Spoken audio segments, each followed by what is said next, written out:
Dinamaku. Penemuan-penemuan mengenai para sufi awal menunjukkan bahwa batasan-batasan yang dianggap milik para mistik abad ke-9 mungkin bisa ditelusuri ke masa-masa jauh sebelumnya. Penemuan-penemuan tersebut menunjukkan bahwa gagasan-gagasan sufi dan syiah pada tahap awalnya berkait-kaitan, namun masih banyak persoalan yang mengganggu dan menunggu pemecahan. Gagasan-gagasan Ja'far dan mungkin pemikir-pemikir sufi lain di zaman awal tentunya tersebar diam-diam, merembes ke dalam kehidupan mistik sampai akhirnya muncul dalam pernyataan-pernyataan sejumlah sufi yang hidup hampir bersamaan, yang mengungkapkan keanekaragaman kemungkinan dalam kehidupan mistik. Saya sebutkan saja nama-nama seperti Junun al-Misri yang meninggal 859 Masehi, Bayazid Bistami orang Iran meninggal 874, Yahya ibnu Mu'az dari Rai Iran meninggal 871, dan Haris al-Muhasibi orang Irak meninggal 857 Masehi. Junun adalah salah seorang di antara tokoh-tokoh mistik pada awal perkembangannya yang secara tepat disebut salah seorang di antara rohaniawan tersembunyi yang paling menonjol. Tauban ibnu Ibrahim yang nama keluarganya itu adalah nama Zunun, lelaki dengan ikan, lahir dari orang tua Nubia di Ikmim, Mesir Udik. Ia mempelajari ilmu agama dan kabarnya menyebarkan hadis dari Malik ibnu Anas, pendiri mazhab fikih Maliki. Zunun merupakan orang berwibawa yang unik pada zamannya di bidang ilmu pengetahuan dan keimanan dan masalah mistik, terutama kebudayaan. Selama perburuan Mu'tazilid terhadap kaum ortodok, ia juga dijebloskan ke penjara karena keyakinannya bahwa Quran tidak diciptakan. Namun Khalifah Mutawakkil begitu terkesan oleh salah satu khotbahnya dan membebaskannya. Ia dituduh sebagai seorang filsuf dan ahli kimia, dan kemurnian kegiatan mistiknya kadang-kadang diragukan. Karya Ibnu An-Nadim di dalam Fihris pada abad ke-10 menyebutkan dua di antara karya Zunun di antara kitab-kitab mengenai alkimia. Kita hanya mengetahui sedikit mengenai kehidupannya, dan ajaran-ajarannya masih tersebar dalam buku-buku telaah para wali. Ibrahim Al-Qasar yang ketika kecil pernah melihat Zunun ingat bahwa ia merasa kecewa melihat pemimpin mistik itu bersikap sangat rendah hati dan lemah lembut. Namun Zunun mencela anak laki-laki itu yang pikirannya ternyata sudah terbaca oleh Zunun lewat kekuatan batinnya. Ia dikabarkan memperlihatkan sejumlah keajaiban, dan dalam legenda-legenda yang aneh ia digambarkan sebagai tukang sihir yang menguasai baik manusia maupun jin. Dikatakan bahwa ia menyusuri jalan kutukan, tetapi ketika ia meninggal, kata legenda di dahinya tertulis, "Inilah sahabat Tuhan, ia meninggal dalam cinta kepada Tuhan, terbunuh oleh Tuhan." Cinta kepada Tuhan ini telah diungkapkan dalam salah satu pernyataannya yang juga dianggap telah diucapkan oleh ahli-ahli mistik lain, karena pernyataan itu secara tepat menggambarkan kecenderungan para sufi awal untuk berbicara dengan kiasan tanpa membocorkan rahasia keakraban cinta mereka dengan Tuhan.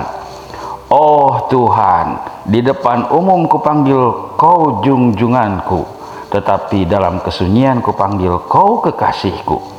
Menurut hadis, Zunun untuk pertama kalinya menyusun teori makrifat yang dipertentangkan dengan ilmu pengetahuan diskursif. Sejumlah besar ungkapan mengenai cinta dan keakraban juga dikatakan berasal darinya. Namun kita sulit menerima pendapat Edward G. Browne yang menganggapnya sebagai orang pertama yang di awal zaman Tapabrata memberikan kecenderungan panteistis yang pasti dan ungkapan kuasi erotik yang kemudian kita kenal sebagai ciri-ciri utama tasawuf. Nicholson cenderung menerima adanya pengaruh Neoplatonis dari Zunun karena ahli mistik itu hidup di Mesir, tempat berkembangnya tradisi Neoplatonik dan pertapabrataan dan oleh teman-temannya dianggap sebagai filsuf. Mungkin sekali ia telah berkenalan dengan gagasan-gagasan neoplatonik. Dalam suatu alenia yang sangat tersohor, ia telah memberi gambaran tentang Arif, ahli mistik sejati yang memiliki pandangan mendalam. Namun, kita tidak menemukan pendekatan falsafah dalam kata-kata yang dipergunakannya. Sang Arif menjadi semakin rendah hati setiap saat. Setiap saat menyeretnya lebih dekat kepada Tuhan. Orang-orang Arif melihat tanpa pengetahuan, tanpa penglihatan, tanpa keterangan yang diberikan kepadanya, dan tanpa pengamatan, tanpa penggambaran, tanpa halangan, dan tanpa cadar. Mereka bukan diri mereka sendiri, tetapi sepanjang keberadaan mereka itu berada dalam Tuhan. Gerak-gerik mereka disebabkan Tuhan, dan kata-kata mereka adalah kata-kata Tuhan yang diucapkan lewat lidah-lidah mereka, dan penglihatan mereka adalah penglihatan Tuhan yang telah memasuki mata mereka. Demikianlah Tuhan Maha Tinggi telah bersabda, "Jika aku mencintai seseorang hamba, maka akulah telinganya sehingga ia mendengar olehku. Akulah matanya sehingga ia melihat olehku, dan akulah lidahnya sehingga ia berbicara olehku, dan akulah tangannya sehingga ia memegang olehku." Hadis qudsi yang di akhir kutipan itu merupakan salah satu tonggak ajaran mistik dalam tasawuf, bahwa lewat keimanan yang lebih dari yang dituntut, manusia perlahan-lahan terangkat ke atas sifat-sifatnya yang rendah dan selanjutnya menyandang sifat-sifat luhur seperti yang dimiliki Tuhan, sampai akhirnya ia sepenuhnya hidup di dalamnya, di dalam Tuhan, dan lewat dirinya, lewat diri Tuhan. Ciri kearifan falsafah Zunun tidak tercermin dalam ucapan-ucapan yang lain. Aku mengetahui Allah dari Allah, dan aku mengetahui apa yang di samping Allah dari Rasul Allah. Tanda sang pecinta atau pencinta Allah adalah mengikuti sahabat Allah, yakni Nabi Muhammad, dalam moralnya, dalam tindakannya, dan suruhan-suruhannya serta kebiasaan-kebiasaannya. Junun seperti umumnya ahli mistik sering menjajarkan asma-asma dan sifat-sifat ilahi. Jamal, kesempurnaan abadi, adalah sifat-sifat dalam diri Tuhan yang harus disapa sebagai "Kau adalah Kau yang berada dalam keabadian selama-lamanya". Tuhan, kesempurnaan abadi yang tidak bisa diraih manusia, mengungkapkan dirinya kepada manusia dalam segi-segi keindahan dan terpesona, kebaikan dan pengampunan, atau dalam segi-segi keagungan dan kemarahan, kekuasaan dan pembalasan. Lebih dari 1000 tahun sesudah Zunun, ahli teolog Jerman Rudolf Otto menyusun suatu sistem teologi yang berdasarkan kontras antara Mysterium Tremendum dan Mysterium Pasquinan, yang merupakan dua sifat utama dalam numen. Dengan demikian, ia dengan bahasa ilmiah telah menyatakan kebenaran yang telah dikenal oleh setiap sufi dalam dunia Islam sejak beratus-ratus tahun yang lampau. Zunun sering berada dalam sifat keagungan Jalal, yakni Tremendum, Tuhan, suatu pendekatan yang khas pemikiran Islam awal. Karena itulah ia percaya penderitaan sangat diperlukan bagi perkembangan rohani manusia. Ia merupakan garam bagi orang yang beriman, dan jika garam berkurang, orang beriman itu pun akan membusuk. Pecinta yang setia menikmati siksaan yang dikirimkan oleh kekasihnya sebagai yang telah dikatakan dunun, tetapi mistikus besar tidak menyukai orang-orang yang mengubah sikap ini menjadi sekedar sok pamer.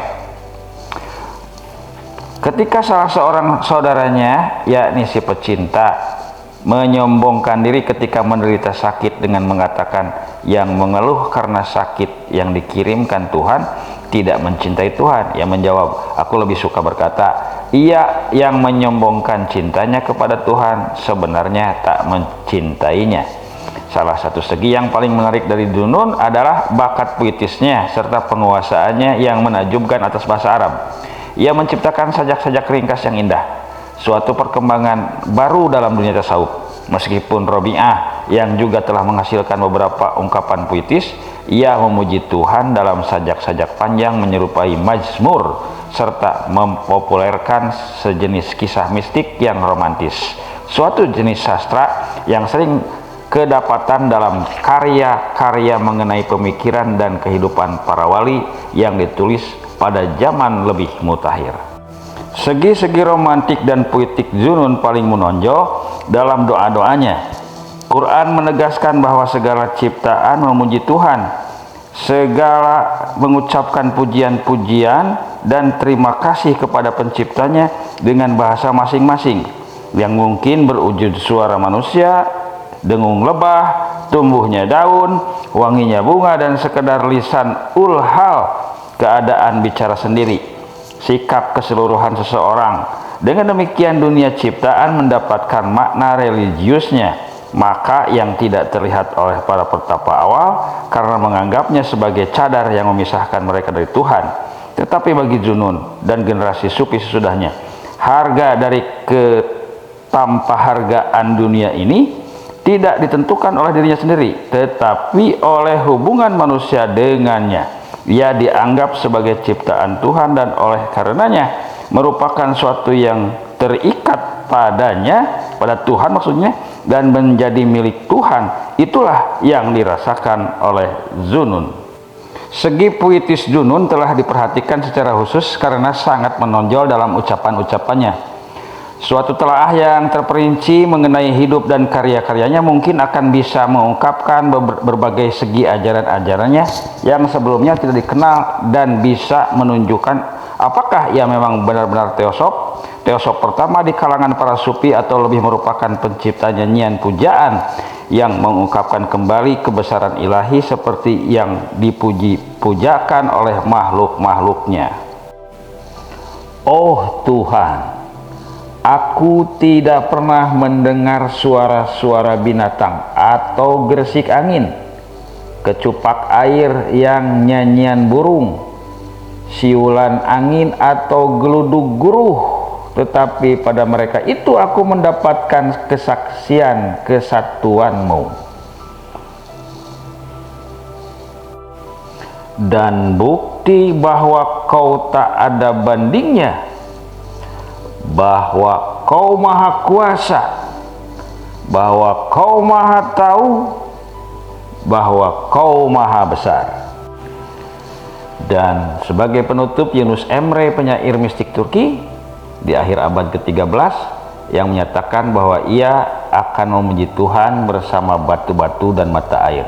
Begitulah seorang dunun dengan gesel, dengan penuh penghormatan kepada para nabi-nabi, adalah penafsir setia sabda dalam Al-Quran yang menyatakan bahwa segalanya diciptakan untuk memuji dan memuja Sang Pencipta.